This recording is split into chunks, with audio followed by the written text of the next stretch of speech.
What time is it, doggies? What time is it, J-Mo? What time is it, babe?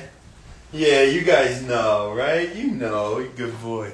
It's Womanless Nerd Out time! That's what they said in doggy language, telepathically, if you couldn't hear them in your head. Happy Womanless Nerd Out time, you guys. Johnny, what's up, baby? Right on. Gino, how you doing?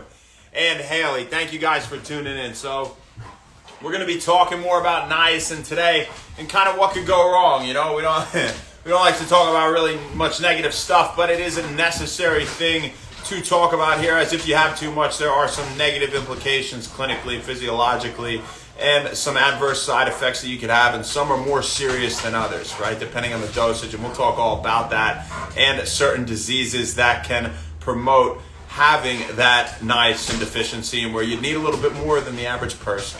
Now, aside from all that, we're talking about Nick Esposito. Nicky, happy birthday, bro. I hope you're enjoying it. I put a rugby ball on a surfboard next to your name because I think you surf. You seem really chill, like you would surf. So I feel like we've talked about that before at Long Island Rugby, represent. And, hey, take it easy, all right? I know you guys are excited. They're excited for you, Nick. You see that? But, and for When Wellness Nerd Out time, of course, per usual. But I hope you have an absolutely great day, man. I hope you had a great day and a fantastic night. It's a little bit late here, but, happy birthday. As long as we got you before 12 a.m. on the next day, we got it in. And we'll talk about him more at the end. But as for now, let's talk about niacin. Get into our discussion for the day. So, when we talk about some things that could go wrong with niacin, well, let's kind of first start at what niacin is synthesized from majorly. And we said, well, wait, what do you mean it's synthesized from? You said it's an essential vitamin that we need to get from the diet. Well, it is. Now, it's the reason being its precursor is an essential amino acid. And that precursor in particular is L-tryptophan, baby. And if you were with us in our previous discussions, we've had so many here at When Wellness and workouts. We've said how tryptophan is a precursor for both serotonin and melatonin. But another thing that tryptophan is a precursor for, again, is niacin, aka vitamin B3 or nicotinic acid, right? So, all right. So if niacin is formed from tryptophan, well, that means if we're not getting, again, this essential amino acid tryptophan, or L-tryptophan, you can say, that we need to get from the diet, if we're not getting enough of it, well, we might have a niacin deficiency, right? And so, what are some conditions in themselves that can cause niacin deficiency, maybe malabsorption of tryptophan, or niacin itself, or anything for that matter, right? So, let's start with anything that would, as a general idea that makes sense here, anything that would, come with malabsorption, any disease where you'd have malabsorptive issues, or you would have chronic inflammation in the body, right? Things like that, where we're not able to absorb our vitamins, we're not able to absorb our amino acids, right? Including tryptophan, and so we couldn't synthesize enough. And one example there's a ton, but we'll talk about a few.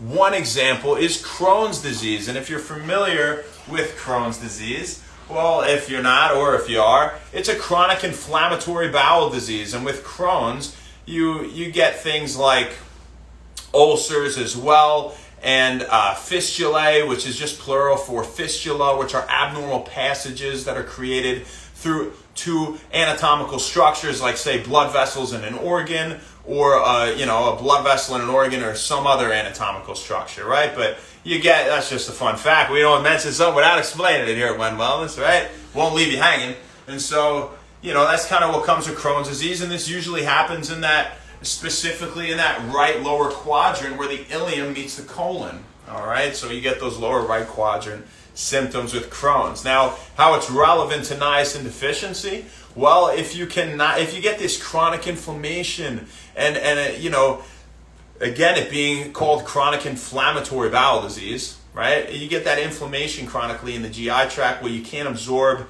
your nutrients as well. And if you can't absorb things like niacin or tryptophan. This could lead to a deficiency, and so this patient demographic would need to supplement with a little bit more or much more than the average person, right? Because the average person, again, if, we didn't, say it enough yesterday, well, the average person gets plenty of niacin from the diet, right? Just about. And we talked about niacin-rich foods yesterday, or B3 rich foods, yesterday. So, usually in terms of supplementation, it's on that lower range of milligrams. We talked about the daily values ranging from 14 to 18 milligrams, depending on the patient demographic. We'll reiterate them again at the end. But again, food first, people, before supplementation, right? Even when getting your vitamins, all right? And especially, honestly. So aside from Crohn's disease or other inflammatory bowel diseases, what else do we got? Well, there's a disease called Hartnupp's disease, which, maybe you've never heard of, maybe you have. But in Hartnupp's, the issue is that we can't absorb amino acids in particular. And so if we... Skim, what's up, baby? I just saw you out there. I'll catch the rest of you in a second. I just saw him pop up real quick. Love you, baby. Good to see you on here. Thanks for hopping on. So in Hartnupp's disease, if we cannot absorb amino acids properly or well enough, right? Well, one of those are what? One of those are tryptophan, and that's a precursor to niacin. So if we cannot get sufficient amounts of tryptophan through absorption, once again, the theme is common here, right? Well, just with different diseases, it's a lot of the same going on. You're not getting enough, you're not synthesizing enough niacin, could lead to deficiency. This demographic might need more. Now with Hartnupp's, niacin that is, they might need more niacin, of course. Now with Hartnupp's disease, this is almost one of the last things you're worried about. You're worried about it, but, if you're not absorbing amino acids, at least well, you've severe malabsorption of amino acids. Well, what are amino acids the precursors to? Proteins. Proteins have a wide range of functions throughout the body. You don't just think of them in muscle building. What are the vast majority of enzymes comprised of? Right? They have protein components. They're proteins, right? So, you could see what kind of metabolic implications this would have in general, somebody with Hartnupp's. And, so the reason I mention this is because I don't want to say that it's just related to niacin deficiency. There's a whole big clinical picture here.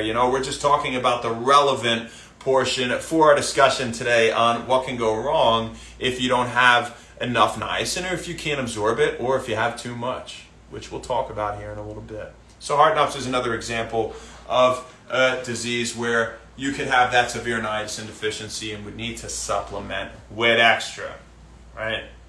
Or supplements that better promote the absorption of things, like estrogen and actogen, which we've talked about, that promote the absorption of other vitamins and nutrients. So, fun fact, wasn't even thinking about that before, but that is true. Good thing to supplement with if you have malabsorptive issues, right?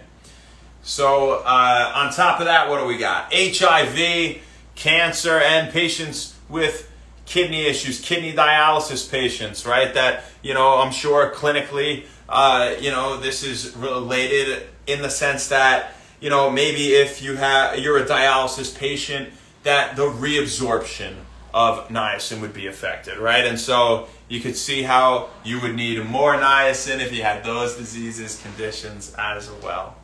Now, something else that could go wrong when we talk about niacin is supplementation, is a very interesting thing. So many case studies show a lot of people that are taking urine tests to load up on the niacin before. They load up on B3 and they think, this will help them pass it. Don't do that, ever. And for a urine test or for any of you don't need all that. All right, and we'll talk about how much can give you these severe adverse side effects. But geez, man, you're trying to pass a urine test. One, just live a clean lifestyle. Two, if you haven't, and I don't know, figure something else out. But don't take a lot of niacin. This can have severe, deleterious, adverse side effects, reactions, and things as serious as organ failure.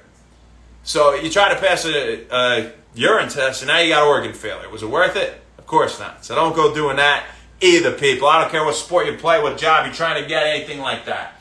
So when we talk about, since we mentioned this organ failure. Let's get right into our dosage. So, we talked about the daily values, the RDAs, or recommended dietary allowance of niacin yesterday. And we'll go through the demographics again here in a second. But to continue with our discussion on what can go wrong, well, if you were to have, say, 500 milligrams of niacin in a day or more, which is a lot more than that RDA, right? Then, which ranges again from 14 to 18 milligrams, right, in a day. We're talking 500.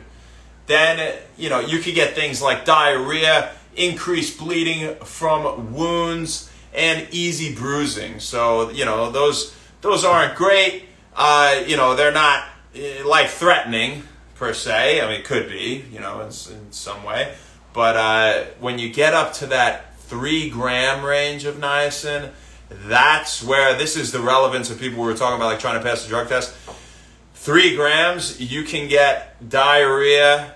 Diarrhea is with 500, you would still have diarrhea. But worse than that is nausea, vomiting, and the worst, potential organ failure. So you never say never, but we're going to say it right now. We just, definitely never have 3 grams or more of niacin, right? You just don't need that much. Again, you get all of what you need from the diet. And, when we talk about supplementation on top of the diet, now let's get into, or reiterate, I should say, the associated dosages and recommended dietary allowances with different demographics. And I say reiterated because we discussed this yesterday at Wet Wellness, right? So if you are a male who's 19 years of age or older, you're looking at about 16 milligrams a day being that RDA. If you're a female in the same age range, that is above 18 years of age, again, or 19 years of age or older, same, then you're looking at 14 milligrams a day. If you are a pregnant woman, they need the most, and it's still only 18 milligrams a day. So, all these negative effects we were talking about, 500 or 3 grams, that's 3,000 milligrams. I mean, it's just like way past the RDA, you don't be going there, people. It'd be stupid, all right? Albeit, interestingly enough, I think it's actually Nootropics Expert, which is a great source to get the nootropic benefits, and these could be related to enhanced cognition, improved growth, increased longevity, right? The role that NAD, which is formed from niacin, NAD plays in cellular respiration, in energy metabolism, right? The efficiency of energy metabolism being maintained throughout your life and over time. Something that, when there is a lack thereof or there are defects in that cellular metabolism can contribute to aging, right? So that's one reason it promotes longevity, they say, right? Nootropics Expert, I think they recommend it up to 500 milligrams. So, that's, again, at 500, you're looking at, diarrhea, things that are not nearly as serious. Increased bleeding from wounds, that's serious, but if it's sealed, it's not, but when you talk about the organ failure, again, that's 3 grams. So, that's something you should never even consider going near with niacin supplementation. Last demographic we didn't talk about are lactating women, and that is 17 milligrams a day for them. All right. So if you're part of any of those demographics, now you know what you need for a day of niacin, and you get most through the diet. All right. So you really don't need much. Who do we got? Johnny, we said what's up. We said what's up to Gino and Haley. They know. Josh Spitz, it's Wellness Nerd Out time. What's up, buddy? Hey, thank you, Johnny. God bless you and good night, brother. Love you. Gotta go. Josh, I'll see you later, bro. Evolution, my man, thanks for hopping in. Dominique, what's up, girl? I hope I see you soon. You should come to my party I'm having on the 25th, and now that everybody on here knows about, but it's going to be a good time, yeah. I'm turning 30, so cool. 30. Feel great, honestly. Skim, what's up? We said hi to you.